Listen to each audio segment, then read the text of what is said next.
Vikramshila IAS coaching institute 14 बीघा ऋषिकेश। भारतीय संविधान और राज्य व्यवस्था कर रहे थे हम लोग, ठीक है। कल हमने उच्चतम न्यायालय की प्रारंभिक क्षेत्राधिकारिता की थी। उच्चतम न्यायालय की प्रारंभिक क्षेत्राधिकारिता यानी ओरिजिनल ज्यूरिडिक्शन। ओरिजिनल ज्यूरिडिक्शन में दो तरह से पढ़ा हमने। एक हमने पढ़ा आत्यंतिक प्रारंभिक क्षेत्राधिकार, आत्यंतिक प्रारंभिक क्षेत्राधिकार यानी एब्सोल्यूट ओरिजिनल ज्यूरिडिक्शन, और दूसरा हमने पढ़ा था समवर्ती प्रारंभिक क्षेत्राधिकार, कॉन्करेंट ओरिजिनल ज्यूरिडिक्शन। ये अपने आप में मेंस का क्वेश्चन है। क्या है? आपने इसको पढ़ना नहीं है, इसको आपने बिना देखे लिखना है। एक क्वेश्चन बड़ा आपका हो गया प्रारंभिक क्षेत्राधिकार, किसका? सुप्रीम कोर्ट का। आज जो हमने पढ़ना है वो पढ़ना है अपीलीय क्षेत्राधिकार, उच्चतम न्यायालय का अपीलीय क्षेत्राधिकार यानी एपेलेट ज्यूरिडिक्शन, ठीक है। ये भी अपने आप में लिख दीजिए, मेंस का क्वेश्चन है। आपने क्या करना है, इसको बिना देखे लिखना है, ठीक है। चलिए, सर्वोच्च न्यायालय भारत का अंतिम अपीलीय न्यायालय है। कभी कभी इतना ही क्वेश्चन पूछता है, प्री में ऐसे ही पूछेगा कि अंतिम अपीलीय न्यायालय कौन सा है। आंसर आपने बोलना है उच्चतम न्यायालय। देश का अंतिम अपीलीय न्यायालय कौन सा है? तो सर्वोच्च न्यायालय है। कौन है? कभी कभी मैंने कहा एक नंबर में इतना ही क्वेश्चन पूछा जाता है। उसके बाद उसे सभी उच्च न्यायालयों के निर्णय के विरुद्ध अपील सुनने का अधिकार है। सभी उच्च न्यायालयों के, देश के जितने भी उच्च न्यायालय हैं उनके निर्णय के विरुद्ध अपील सुनने का अधिकार है। सर्वोच्च न्यायालय के अपीलीय क्षेत्राधिकार को 4 वर्गों में पढ़ना है हमने। कितने? पहला पढ़ना हमने संवैधानिक मामलों में अपील। किसमें? संवैधानिक मामलों में अपील। दूसरा हमने पढ़ना है सिविल मामलों में अपील। संवैधानिक मामलों में अपील मतलब appeal in constitutional matters, appeal in constitutional matters. दूसरा हमने पढ़ना सिविल मामलों में अपील यानी appeal in civil matters, appeal in civil matters. तीसरा हमने पढ़ना अपील इन क्रिमिनल मैटर्स यानी आपराधिक मामलों में अपील, आपराधिक मामलों में अपील। और चौथा हमने पढ़ना विशेष इजाजत यानी appeal by special leave, appeal bye अपने आप में मेंस का क्वेश्चन है। मैंने कहा सिर्फ पढ़ना नहीं है, उस हद तक पढ़ना है, थ्रेशोल्ड फ्रीक्वेंसी तक, जहां पर आप उसको बिना देखे क्या कर सको, लिख सको। तब जाके समझना कि आप मेंस में कोई क्वेश्चन क्या कर पाओगे इस प्रकार का, है ना। ठीक है, तो संवैधानिक मामलों में अपील भाई, अपील इन कॉन्स्टिट्यूशनल मैटर। सबसे पहले आर्टिकल याद करना है आपने, आर्टिकल 132। आर्टिकल 132 के अनुसार किसी उच्च न्यायालय द्वारा किसी सिविल, दंडिक या अन्य कार्रवाई में दिए गए ऐसे किसी निर्णय, डिक्री या अंतिम आदेश, भाषा ऐसी ही रहेगी जब आप लिखेंगे, आप संवैधानिक भाषा में ही लिखेंगे कि अगर आर्टिकल 132 के अनुसार किसी उच्च न्यायालय द्वारा किसी सिविल, दांडिक मतलब क्रिमिनल या अन्य कार्रवाई में दिए गए ऐसे किसी निर्णय, डिग्री या अंतिम आदेश के विरुद्ध अपील उच्चतम न्यायालय में की जा सकती है। कहां की जा सकती है? उच्चतम न्यायालय में की जा सकती है, जिसके बारे में उस उच्च न्यायालय ने इस बात का प्रमाण पत्र दे दिया है। और जो प्रमाण पत्र देने वाला जो कंसेप्ट है वो मिलेगा आपको आर्टिकल 134 क में। किसमें? आर्टिकल 134 क के तहत इस बात का प्रमाण पत्र दे दिया है कि उक्त मामले में संविधान की व्याख्या यानी इंटरप्रिटेशन, संविधान की व्याख्या से संबंधित कोई महत्वपूर्ण यानी सब्टेंशियल प्रश्न शामिल है। ये पूरी की पूरी एज इट इज लिखना है आपने। क्या लिखना है भाई? सुप्रीम कोर्ट में मामले ऐसे ही नहीं जाते। आपने माना हाई कोर्ट में सिंगल बेंच में केस हार गए, आप संतुष्ट नहीं है, तो आप डबल बेंच में गए, वहां भी केस हार गए, अभी भी संतुष्ट नहीं है, आपने कहा मैं सुप्रीम कोर्ट जाना चाहती हूं या चाहता हूं, तो आपका मामला ऐसे ही नहीं जाएगा। जब तक हाई कोर्ट, जिस हाई कोर्ट में आपका डिसीजन हुआ है, जब तक वो ये प्रमाण पत्र नहीं दे देता आर्टिकल 134 के तहत कि ये मामला, इस मामले में संविधान की व्याख्या यानी इंटरप्रिटेशन की जरूरत पड़ेगी, और ये मामला क्या है, कोई महत्वपूर्ण मामला है या महत्वपूर्ण प्रश्न है, इसमें सब्सटेंशियल प्रश्न शामिल है इसमें, तो जब वो प्रमाण पत्र आप लेके जाओगे तभी सुप्रीम कोर्ट आपके केस को क्या करेगा, लेगा, नहीं तो वहीं पर क्या खारिज हो जाएगा आपका। समझ में आ गया? यदि उच्च न्यायालय प्रमाण पत्र नहीं देता है तो उच्चतम न्यायालय आर्टिकल 136 के अधीन, फिर एक व्यवस्था और है कि आर्टिकल 136 के अधीन अपील के लिए विशेष इजाजत दे सकता है, यदि उसको यह विश्वास हो जाए कि उस मामले में संविधान की व्याख्या यानी इंटरप्रिटेशन से संबंधित कोई महत्वपूर्ण प्रश्न अंतर्निहित है। इतना समझ में आ गया? यानी अगर आर्टिकल 132 के तहत आर्टिकल 134 क के तहत प्रमाण पत्र नहीं दिया हाई कोर्ट ने, भाई 132 में लिखा हुआ प्रमाण पत्र जरूरी है, प्रमाण पत्र जो दिया जाता है वो आर्टिकल 134 क के तहत दिया जाता है। माना आर्टिकल 134 क के तहत क्या नहीं दिया, प्रमाण पत्र नहीं दिया, तब क्या व्यवस्था है? तब एक व्यवस्था आर्टिकल 136 में दे रखी है कि सुप्रीम कोर्ट स्वयं क्या अपील के लिए विशेष इजाजत दे सकता है, लेकिन उसको यह विश्वास होना चाहिए कि उस मामले में संविधान की व्याख्या या इंटरप्रिटेशन से संबंधित कोई महत्वपूर्ण प्रश्न अंतर नहीं थे। इतना समझ में आ गया? ऐसे मामले की सुनवाई कम से कम 5 न्यायाधीशों की संवैधानिक पीठ, कम से कम कितने? 5 न्यायाधीशों की संविधान पीठ या कॉन्स्टिट्यूशनल बेंच द्वारा की जाती है। आर्टिकल 145(3) में लिखा हुआ है ऐसा। कहाँ लिखा हुआ? आर्टिकल 145(3). ये क्वेश्चन बना हुआ है कि कम से कम कितने न्यायाधीश होने चाहिए। जब क्या करता है, आर्टिकल 136 के तहत विशेष इजाजत देता है सुप्रीम कोर्ट, तब कितने क्या एडवोकेट होने चाहिए? तो कम से कम 5 न्यायाधीश होने चाहिए। कितने? 5 न्यायाधीश। ठीक है। दूसरा, सिविल मामले में अपील। किसमें? सिविल मामले में अपील। सिविल मामले समझते ना? हाँ जी। एक छोटा सा उदाहरण दे दूं। जमीन जायदाद के जो मामले होते हैं, एक्विजिशन ऑफ लैंड होती है, लैंड एक्विजिशन जो होता है, वो सब किसके? सिविल मैटर्स में आते हैं। ठीक है। सिविल मामलों में appeal, appeal in civil matters. Article 133 civil मामलों में उच्चतम न्यायालय में अपील के बारे में। किसके बारे में? सिविल मामलों में अपील के बारे में। पहले भैया सबसे पहले आर्टिकल याद कर लेना। आर्टिकल 133 सिविल मामलों में अपील। इसके अनुसार किसी उच्च न्यायालय द्वारा सिविल मामले में दिए गए निर्णय, डिक्री या अंतिम आदेश की अपील उच्चतम न्यायालय में तब की जा सकती है जब उस उच्च न्यायालय ने इस बात का प्रमाण पत्र दे दिया हो। आर्टिकल 134 क में लिखा हुआ प्रमाण पत्र देने की बात, दे दिया हो कि उस मामले में विधि के व्यापक महत्व का कोई महत्वपूर्ण प्रश्न, यानी substantial questions of law of general importance शामिल है। पहली बात, या तो ये लिखी हुई होनी चाहिए। दूसरा, उसकी राय में उस प्रश्न का उच्चतम न्यायालय द्वारा विनिश्चय किया जाना आवश्यक है। विनिश्चय किया जाना आवश्यक। अगर ये 2 बातें लिखी हुई हैं तो वो मामला कहां जाएगा? सुप्रीम कोर्ट में जाएगा, वरना नहीं जाएगा सिविल मैटर्स में। मूल संविधान में आर्टिकल 133 के तहत यह प्रावधान था कि उच्च न्यायालय से सर्वोच्च न्यायालय में केवल ऐसे ही दीवानी मामलों में अपील की जा सकती है जिसमें विवादित विषय का मूल्य 20,000 रुपए से अधिक हो। कितना? अरे भाई, उस जमाने में 20,000 रुपये बहुत ज़्यादा हुआ करते थे। किसी जमाने में स्वर्ग आश्रम आपका 1 बकरी और 25 पैसे में बिका है। उस जमाने में 20,000 रुपये बहुत बड़ा मैटर था, है ना।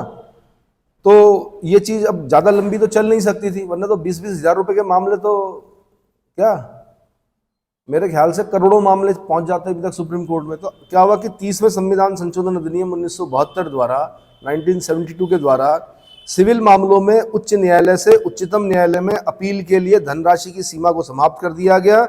और ये 2 नए आधार कौन कौन से? कि उच्च न्यायालय को प्रमाण पत्र देना पड़ेगा आर्टिकल 134 क के तहत। उसमें 2 बातें लिखी हुई होनी चाहिए कि substantial question of law of general importance शामिल है, और दूसरा, उसकी राय में उस प्रश्न का उच्चतम न्यायालय द्वारा डिसीजन किया जाना चाहिए या विनिश्चय आवश्यक है। अगर ये 2 बातें लिखी है तभी सुप्रीम कोर्ट में जाएगा, नहीं तो मामला नहीं जाएगा। इतना समझ में आ गया? देखो, भाषा लगभग अगर एक आपने ढंग से पढ़ लिया तो दूसरे में भी लगभग वही भाषा है। आर्टिकल 134 का और इस तरह से, है ना।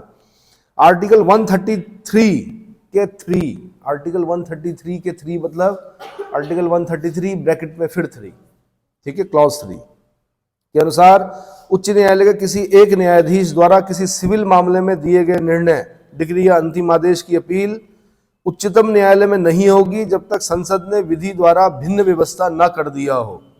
उच्च न्यायालय के एकल न्यायाधीश के आदेश के विरुद्ध अपील उच्च न्यायालय में ही की जा सकती है। तो एकल पीठ बोलते हैं जिसमें एक जज बैठते हैं। हाई कोर्ट के माननीय उच्च न्यायालय का अगर एक जज बैठे हैं तब आप बोलते हैं एकल पीठ। और फिर डबल बेंच कब बोलते हैं? जब 2 न्यायाधीश बैठते हैं। समझ में आ गया? तो मैंने कहा उच्च न्यायालय के एकल न्यायाधीश के आदेश के विरुद्ध जो अपील होगी वो उच्च न्यायालय में ही की जा सकती है। ठीक है।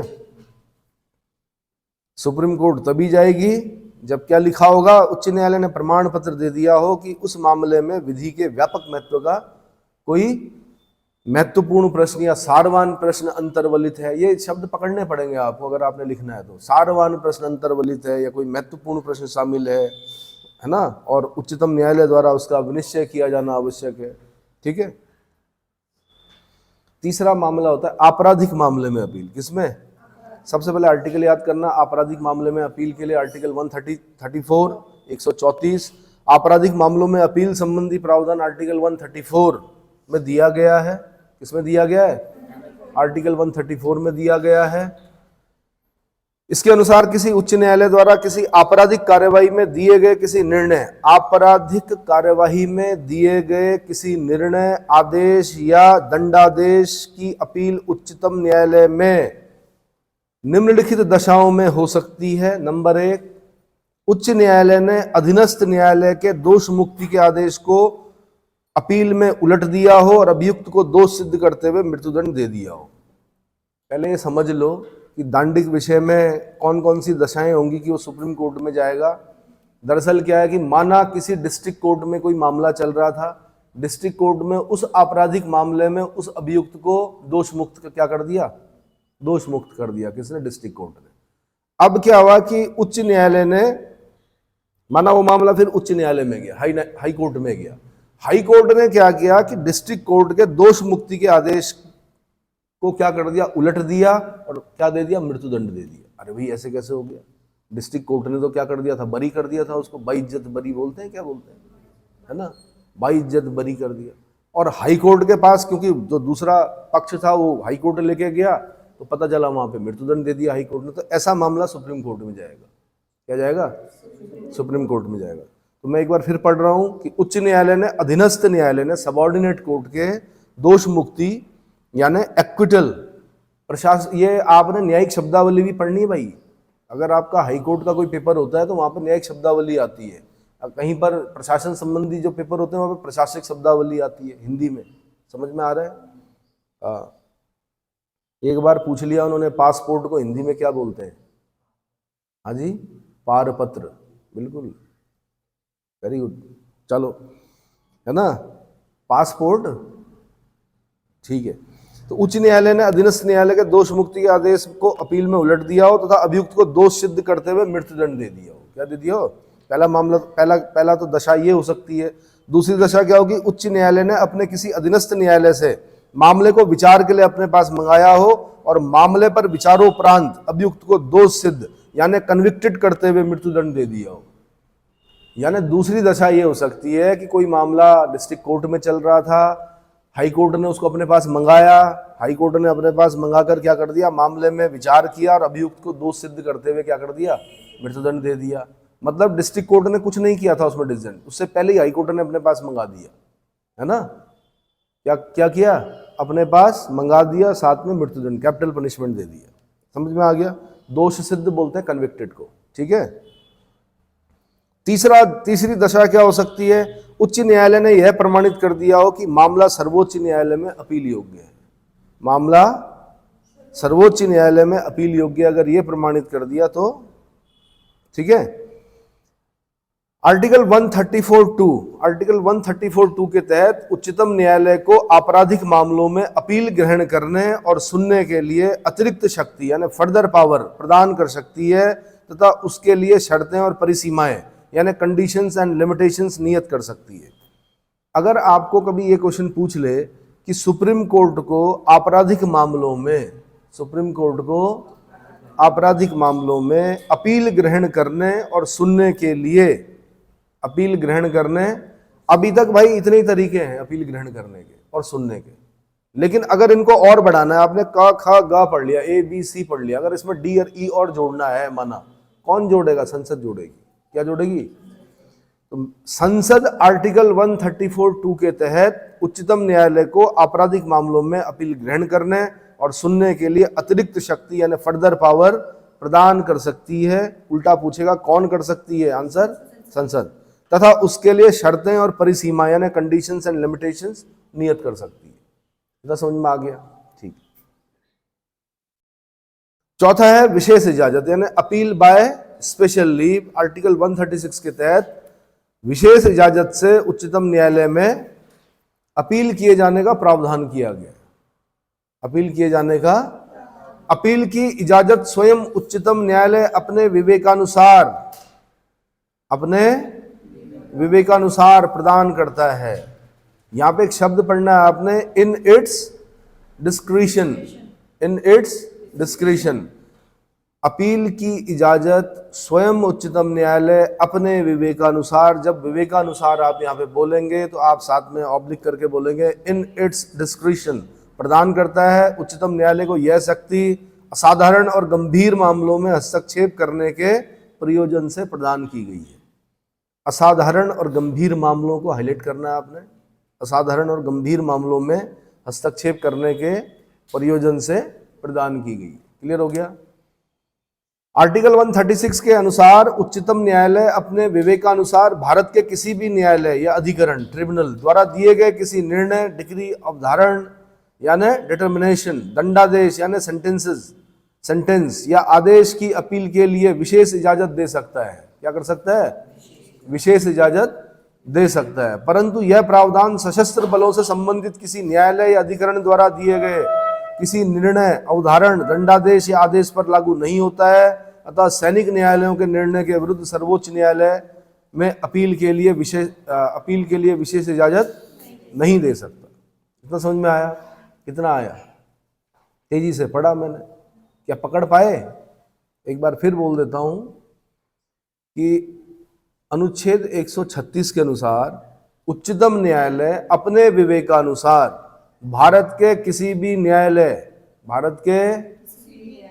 न्यायालय या अधिकरण बताया था मैंने, ट्रिब्यूनल पार्ट 14A में ट्रिब्यूनल्स पढ़ते हैं हम, द्वारा दिए गए किसी निर्णय, डिक्री, अवधारण, डिटर्मिनेशन, दंडादेश, सेंटेंस या आदेश की अपील के लिए विशेष इजाजत दे सकता है। परंतु यह प्रावधान सशस्त्र बलों से संबंधित, अब जिन पर लागू नहीं होते ना, वो क्वेश्चन होता है किस पर लागू नहीं होता भाई? सशस्त्र बलों से संबंधित किसी न्यायालय या अधिकरण द्वारा दिए गए किसी निर्णय, अवधारण, दंडादेश या आदेश पर लागू नहीं होता है। अतः सैनिक न्यायालय के निर्णय के विरुद्ध सर्वोच्च न्यायालय अपील के लिए विशेष इजाजत नहीं दे सकता है। आर्टिकल 136 के तहत किसी अपील के लिए अधिकार का सृजन नहीं होता है। इसके तहत उच्चतम न्यायालय को अपील सुनने की अवशिष्ट शक्ति यानी रेजिडुअरी पावर्स दी गई है। अतः उच्चतम न्यायालय ऐसे किसी मामले में जिसे वह उचित समझे सुनवाई के लिए इसके तहत अपील ग्रहण कर सकता है। मैंने कहा ये मुख्य परीक्षा का प्रश्न है। यहां पर आपका प्रश्न क्या होगा? समाप्त होगा जब आपसे क्वेश्चन पूछेगा कि सुप्रीम कोर्ट का अपीलीय क्षेत्राधिकार के बारे में बताइए। तब आपने अपीलीय क्षेत्राधिकार को 4 भागों में बांटकर बताना है। एक संवैधानिक मामलों में अपील, दूसरा सिविल मामलों में अपील, तीसरा आपराधिक मामलों में या दंडिक मामलों में अपील, और चौथा आपने विशेष इजाजत। कभी कभी क्या होता है कि शॉर्ट क्वेश्चन बोलता है विशेष इजाजत। अब जब पूछेगा तो आपको ये लिखना है। क्या करना है? लिखने से ही सिलेक्शन मिलता है आपका। अगर आपको बड़ा अधिकारी बनना है तो अंतिम परिणति जो है वो उत्तर पुस्तिका है। आप क्या लिखते हो उससे आपका सिलेक्शन होना है। कैसे लिखते हो ये कंफर्म, ये उस पर सिलेक्शन नहीं होता है। आप रट के लिखते हो, समझ के लिखते हो, दाएं हाथ से लिखते हो, बाएं हाथ से लिखते हो, पैर से लिखते हो, किसी से भी लिखो, लिखा हुआ होना चाहिए। किस पे मिलता है सिलेक्शन? लिखने में मिलता है। तो जब आपको पता है कि अंतिम परिणति क्या है, अच्छा बिना देखे लिखने पे मिलता है क्या? या तो वो उत्तर प्रदेश सरकार का समय हो कि जिसमें बोल दिया गया था कि किताबें ले जा सकते हैं, और फिर आप उसमें भी कुछ ऐसे होंगे कि जो लिखेंगे कि प्रश्न संख्या 10 का उत्तर पृष्ठ संख्या इतने में, प्रश्न संख्या उस पर देखें। ऐसे भी थे। हर किसी को नकल करनी थोड़ा आती है। तो भाई जब बिना देखे लिखना है तो अभी से क्या करना शुरू कर दीजिए, लिखना शुरू कीजिए। और कई लोग बोलते हैं हम पढ़ रहे हैं। अरे भाई जब तक आप बिना देखे नहीं लिख पाते हो उसको पढ़ना नहीं बोलते हैं। क्या नहीं बोलते हैं? हाँ, वनडे एग्जाम निकालने के लिए आप मोटे मोटे जो छोटे छोटे पॉइंट होते हैं उनको क्वेश्चन बना कर क्या कीजिए, बने हुए हैं इसमें, है ना, बॉक्सेस पढ़ते रहिए, पेपर प्रैक्टिस करते रहिए, तब भी आपका सिलेक्शन हो जाएगा वनडे में। लेकिन मुख्य परीक्षा लिखकर ही पास होगी, और जो मौखिक परीक्षा होगी, आपका क्या इंटरव्यू होगा, वो बोलकर ही होगी। क्या होगी? बोलकर। ठीक है। उसके बाद उच्चतम न्यायालय का परामर्शी क्षेत्राधिकार, फिर ये अपने आप में मेंस का क्वेश्चन है, क्या है परामर्शी क्षेत्राधिकार यानी एडवाइजरी जुरिडिक्शन। संविधान द्वारा आर्टिकल 143 के तहत, किसके तहत भाई, आर्टिकल 143 के तहत सर्वोच्च न्यायालय को परामर्श संबंधी क्षेत्राधिकार प्रदान किया गया है। अनुच्छेद 143 के तहत यदि कभी राष्ट्रपति को यह प्रतीत हो जाए कि विधि या तथ्य का ऐसा कोई सार्वजनिक प्रश्न पैदा हो गया है, विधि या तथ्य, किसका, विधि या तथ्य का कोई ऐसा प्रश्न पैदा हो गया है जो सार्वजनिक महत्व का है यानी पब्लिक इंपॉर्टेंस का है, तो वह उक्त प्रश्न पर सर्वोच्च न्यायालय से परामर्श मांग सकता है।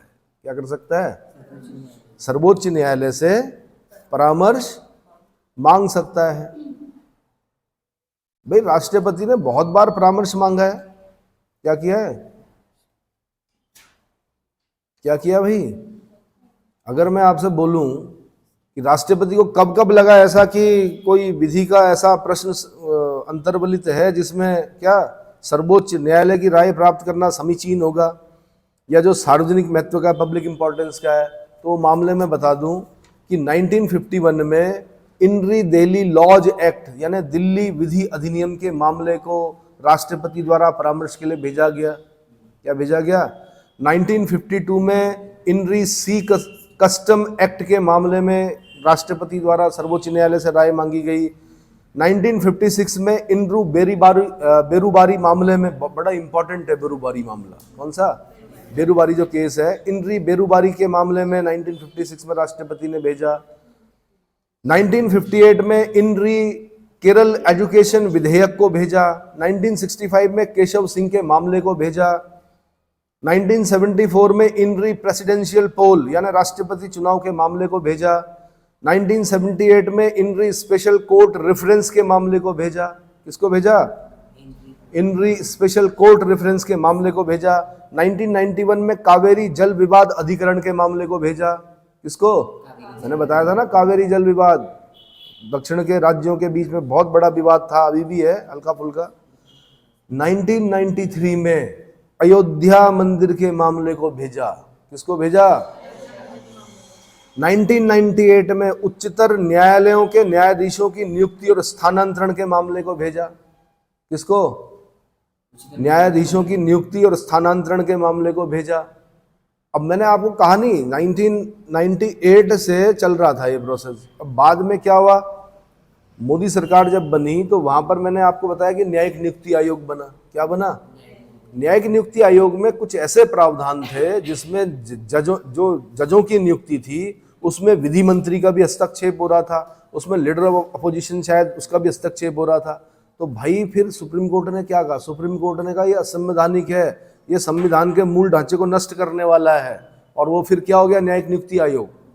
भाई जब बना उस समय तो बड़े प्रश्न बने उसमें से न्यायिक नियुक्ति आयोग से, लेकिन मैंने कहा जब सुप्रीम कोर्ट ने बोल दिया कि भाई असंवैधानिक है, पढ़ लेना, लेकिन मैंने कहा उतना इंपॉर्टेंट नहीं है, अब करंट में नहीं है, ठीक है। तो उच्चतम न्यायालय के न्यायाधीशों की नियुक्ति और स्थानांतरण के मामले को। अगला 2001 में विशेष निर्देश यानी प्राकृतिक गैस से संबंधित मामला था एक, उसको राष्ट्रपति ने किसके पास भेजा, सुप्रीम कोर्ट के पास भेजा। 2002 में विशेष निर्देश गुजरात विधानसभा के चुनाव का मामला था, उसको भेजा, ठीक है। अच्छा, राम जन्मभूमि बाबरी मस्जिद के मामले में उच्चतम न्यायालय की 5 सदस्यीय पीठ यानी मुख्य न्यायाधीश कौन थे, एमएन वेंकटचलैया थे। उन्होंने 24 अक्टूबर 1994 को राष्ट्रपति द्वारा मांगी गई राय पर कोई सलाह देने से इनकार कर दिया। मैंने कहा था आर्टिकल 143 में साफ साफ लिखा हुआ है कि भाई ना तो उच्चतम न्यायालय राय देने के लिए बाध्य है और ना ही राष्ट्रपति राय मानने के लिए बाध्य है। लेकिन कल मैंने एक पॉइंट बताया था आपको कि वहां पर बाध्य होता है राष्ट्रपति, कहां पर, नदी, कुछ बताया था, तो बताइए मुझे कहां पे, क्या बताया था मैंने कल, बताइए। जहां पर राष्ट्रपति क्या होता है वो बाध्य होता है।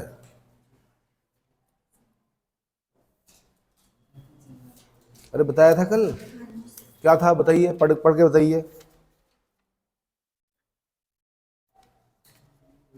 पढ़ के बताइए।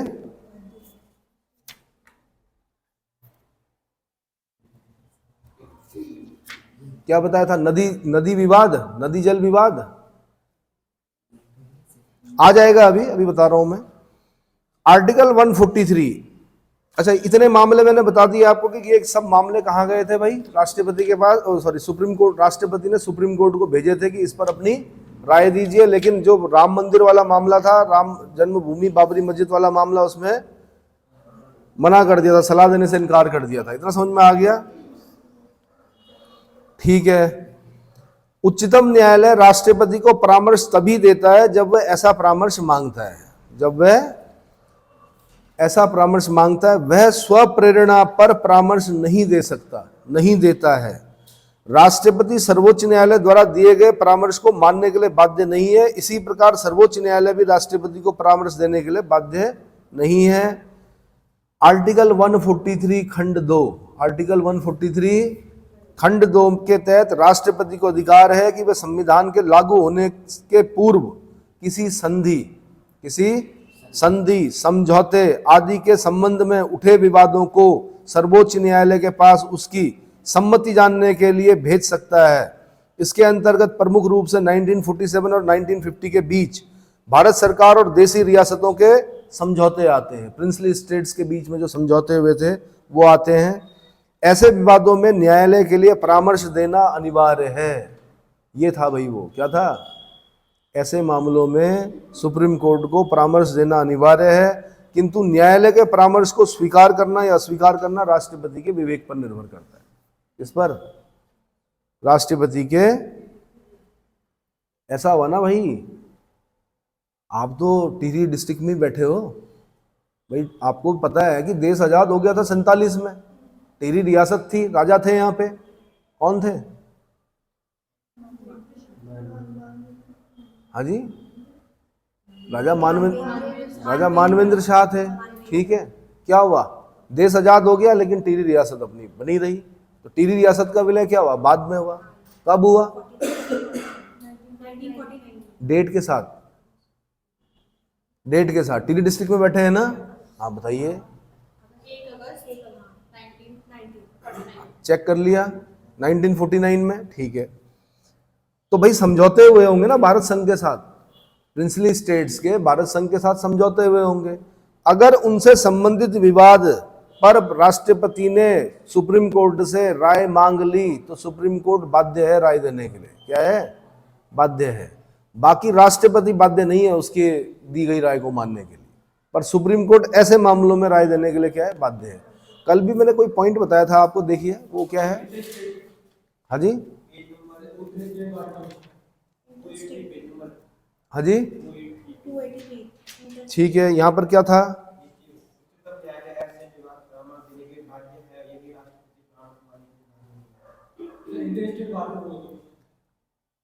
हाँ, इंटरस्टेट आर्टिकल 262 के अंतर्गत, आर्टिकल 262 के अंतर्गत, हाँ जी, क्या बताया था? आर्टिकल 262 के अंतर्गत अंतरराज्यिक जल आयोग, इंटरस्टेट वाटर कमीशन को आर्टिकल 131 के तहत प्रारंभिक अधिकारिता के अंतर्गत नहीं रखा गया है। उल्लेखनीय है कि राष्ट्रपति ऐसे विवाद को उच्चतम न्यायालय के पास परामर्श के लिए आर्टिकल 143(2) के तहत भेज सकता है तथा उच्चतम न्यायालय ऐसे विवाद पर परामर्श देने के लिए बाध्य है। राष्ट्रपति परामर्श को मानने के लिए बाध्य नहीं है ना। तो आपने 262 अंतरराज्यिक जल आयोग, जल विवाद आयोग, क्लियर हो गया? क्लियर हो गया भाई? ठीक है। राष्ट्रपति द्वारा उच्चतम न्यायालय को परामर्श के लिए निर्देशित किसी मामले की सुनवाई में कम से कम 5 न्यायाधीशों की संवैधानिक पीठ, कम से कम 5 न्यायाधीशों की संवैधानिक पीठ यानी कॉन्स्टिट्यूशनल बेंच द्वारा की जाती है। ये आर्टिकल 145 के 3 में लिखा हुआ। कहाँ लिखा हुआ? 145 के 3 में। क्लियर हो गया? अमेरिका और ऑस्ट्रेलिया के संविधान में न्यायपालिका को परामर्शी क्षेत्राधिकार नहीं प्रदान किया गया है। ठीक है। भारतीय संविधान में सर्वोच्च न्यायालय का परामर्शी क्षेत्राधिकार कनाडा के संविधान से लिया गया है। यहां से क्वेश्चन पूछता मैं, अगर वनडे के लिए भी पूछूंगा तो जो पेपर प्रैक्टिस होगी उसमें ये क्वेश्चन पूछ सकता हूं कि परामर्शी क्षेत्राधिकार किस देश के संविधान से लिया है। यानी आर्टिकल 143 जो हमारे संविधान में है वो कहां से लिया है, किस देश के संविधान से लिया? आंसर कनाडा के संविधान से लिया। इतना समझ में आ गया? ठीक है। समझ में आ गया भाई? तो इससे संबंधित आगे के उच्चतम न्यायालय के अन्य जो चीजें होंगी वो मैं क्या करूंगा, अगले लेक्चर में बताऊंगा।